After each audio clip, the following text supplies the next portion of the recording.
எங்க எடுப்பா டக்குன்னு நோண்டு நோண்டு நல்ல நோண்டு நல்ல நோண்டு. என்ன சவுண்ட் வருது ப்ரோ? நான் கேட்டேன், நல்லா கேட்டேன்.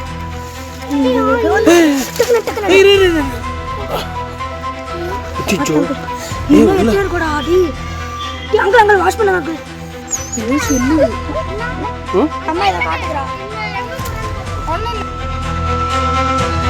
விளையாட போன சிறுவர்கள் 6 உயிர்களை காப்பாற்றிருக்கக்கூடிய சம்பவம் நிகழ்ச்சியை ஏற்படுத்தியிருக்கு. நாங்கள் விளையாட்டுனாங்க சார். நாங்கள் போட்டாடி ஆச்சு மேட்ச் போகலான்னு சொல்லிட்டு இங்கே வந்துட்டு இருந்தோம். அப்போ என்ன ஆச்சுன்னா பால் அங்கே விழுந்துருச்சு. நான் தெரியாமல் கீப்பிங் இல்லாதனால பால் அங்கே பின்னாடி போச்சாங்க, விழுந்துட்டு கட்டாங்க. அங்கே என்னன்னா பால் எடுக்க போனால் ஒரு நாய் கட்டி தேர்ந்துது.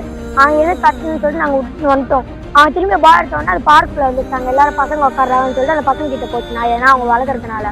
அப்போ நாங்கள் போன பார்க்குறோம். இப்போ அங்கே இவனை அனுப்புனேன், அங்கே ஏதாச்சும் குட்டி இருந்தால் பாடுறாங்களா நாய் கட்டிட்டேன்னு சொன்னேன். அவள் பார்த்தா ஒரு குட்டி வெள்ளை இருந்தது.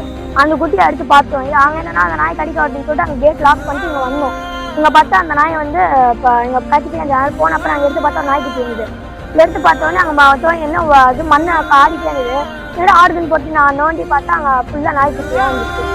தேவ தூதர்கள் மாதிரி சிறுவர்கள் வந்து மண்ணுல புதஞ்சு இருந்த 6 பிஞ்சு உயிர்களை காப்பாத்திருக்காங்க. பெரியவங்க உதவி இல்லாம சிறுவர்களே மண்ணுல புதஞ்சு இருந்த குட்டிகளை மீட்டு குட்டிகள் தங்குறதுக்கு இடவசதியும் செஞ்சு கொடுத்திருக்காங்க. சென்னை தாம்பரம் கிழக்கு பகுதியில மாடம்பாக்கம் ஆதித்யா நகர் பகுதியில சிறுவர்கள் விளையாடிட்டு இருந்திருக்காங்க. அவங்க விளையாடும் போது பக்கத்துல மணல் திட்டு மேல இவங்களுடைய பந்து போய்